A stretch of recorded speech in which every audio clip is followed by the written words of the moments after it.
Many changes are underway this new school year, and over the next couple of months, we'll share them with our viewers. Today, we're discussing middle school changes. Welcome to School Talk. I'm Taryn Roloff. Joining me today are Karin Short, Associate Superintendent for Teaching and Learning, Jon Swett, Executive Director for Teaching and Learning, Dr. Tammy Campbell, Executive Director of Instructional Programs, and Dr. Nancy Stowell, Superintendent of Spokane Public Schools. Hi, Taryn. Hi, and welcome to all of you. And Nancy, maybe you can start off by telling us why we're focusing on middle schools.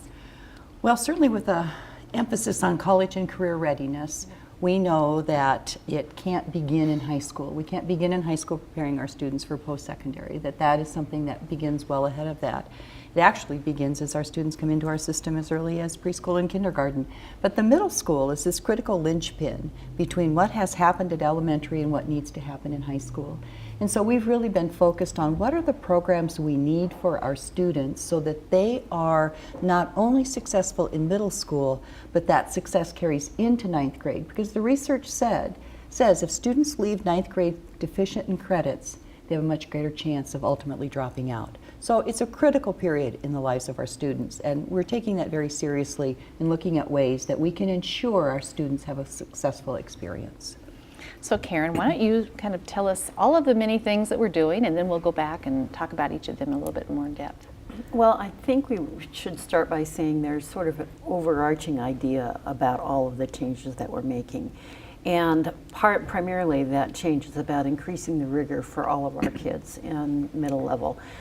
Just as Dr. Stowell talked about that bridging from elementary through middle and then into high school, we want our kids really well prepared by the time they get to ninth grade so that they can track and be on track for graduation and college and career readiness. So we have quite a few, a large menu of changes, and what they primarily do is prepare our kids for ultimately graduating from high school. One of the first ones is, for the first time, we are offering Spanish in every single one of our high schools to our 8th graders. Middle schools? Middle schools. Mm-hmm. You said high schools. Oh, I'm sorry. That's okay. In our middle schools, and it is a high school bearing course, so for credit. So that's one of those kinds of courses. The second are some changes in mathematics, and I know our community is very interested in what we're doing with mathematics, and there are basically at least 3 changes. And one of those is, and it's already being welcomed by many of our parents, is we're offering algebra to our 7th graders for those who appear ready for that big leap from 6th grade. We're also adding some math materials to middle level math and math 1 and 2. And then finally, we have an accelerated math class for students as well. In addition to that, we're for the very first time giving the Ready Step assessment to determine college and career readiness, and that'll happen at mid-year in the 8th grade. We also have a number of grants that are preparing for that transition from 6 to 7 and from 8 to 9. So those, in a very broad way, are some of the major changes that we'll be seeing. Okay, and we'll go back and talk about some of those.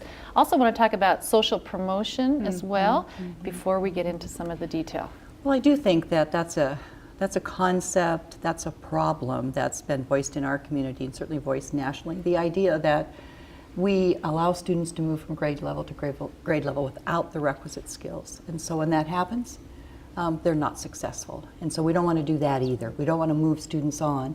We also know that if we just retain students and offer them the same program they've already had, that's not successful. So really our challenge, Taryn, is to find something in between that concept of social promotion and that concept of retaining students, where we build skills and give students every opportunity to be successful.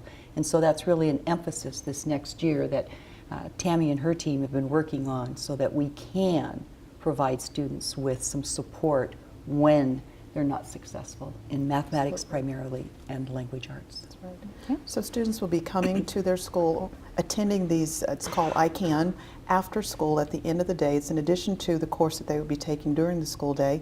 It's our own district curriculum. It's standards based, and wherever they have mastered standard, they don't have to spend time on that, but they do have to show mastery on those skills and knowledge that they have failed or received a non-passing grade in. And so we think it's a great way for students to be moving into our high schools with the skills and knowledge that they need to truly be college and career ready. So that would be an after-school program? Yes, it's in addition to. And required?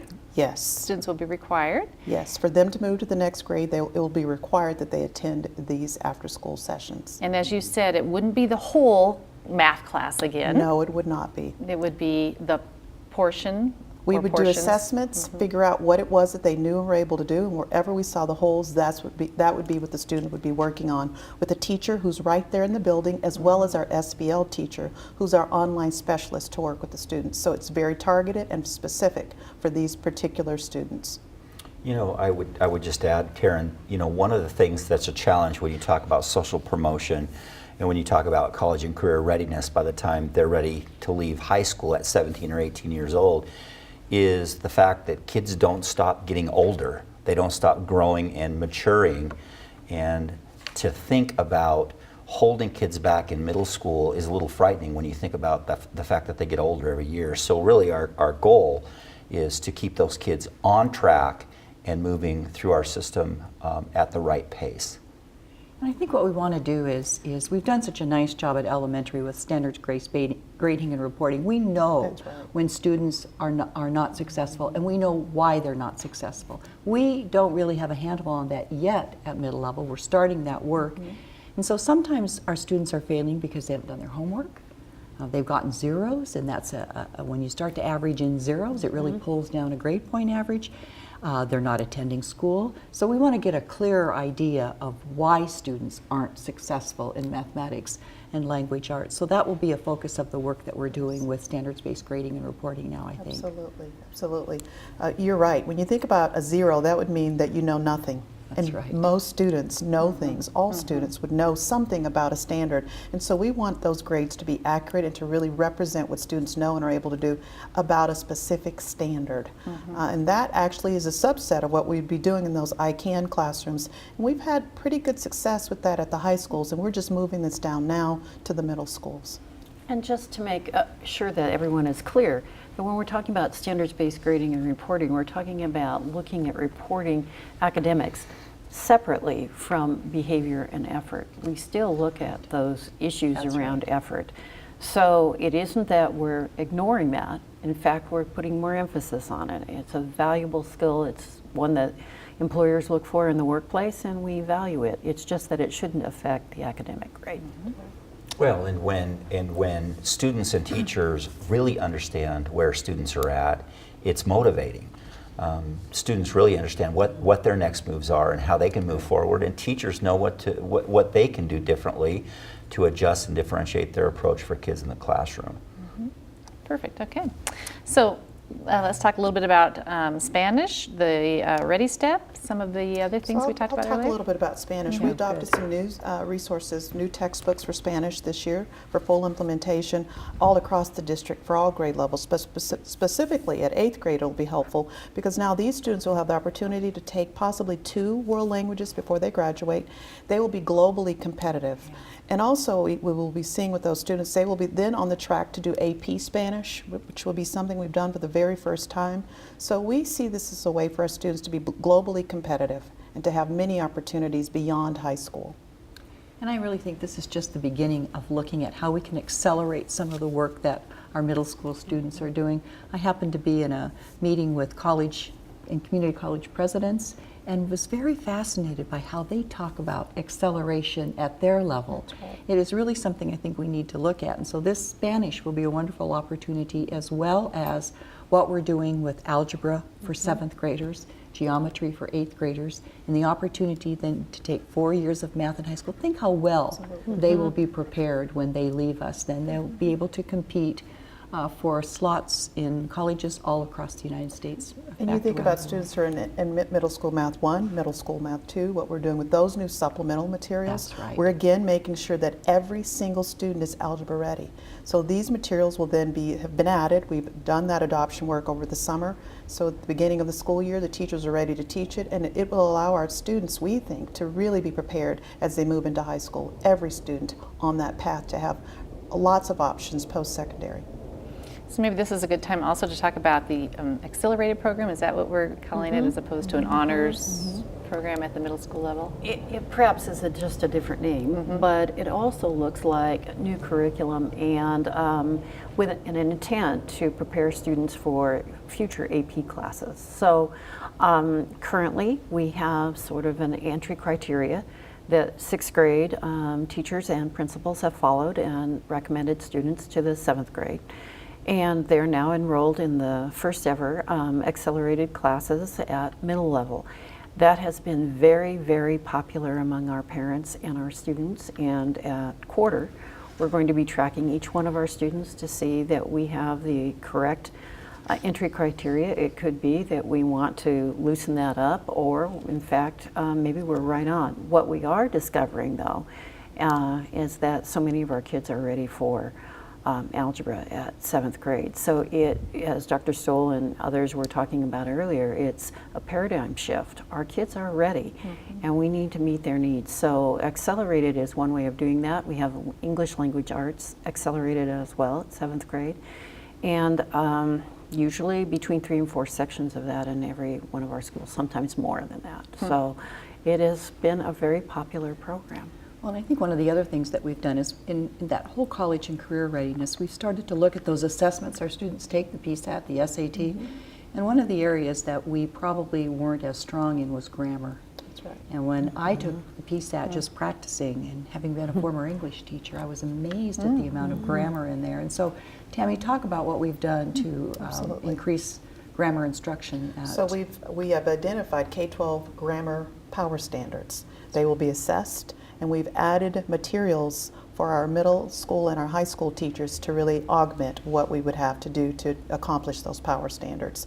And then we've added evidence for it in the assessments. So when we do the assessments, we'll be looking for it in very explicit ways. So those are just 2 of the examples of how we've really been able to go after the grammar component, because we've heard that we could do a better job of that. Well, and when you mention college and career readiness and you talk about the PSAT, that's a high school test.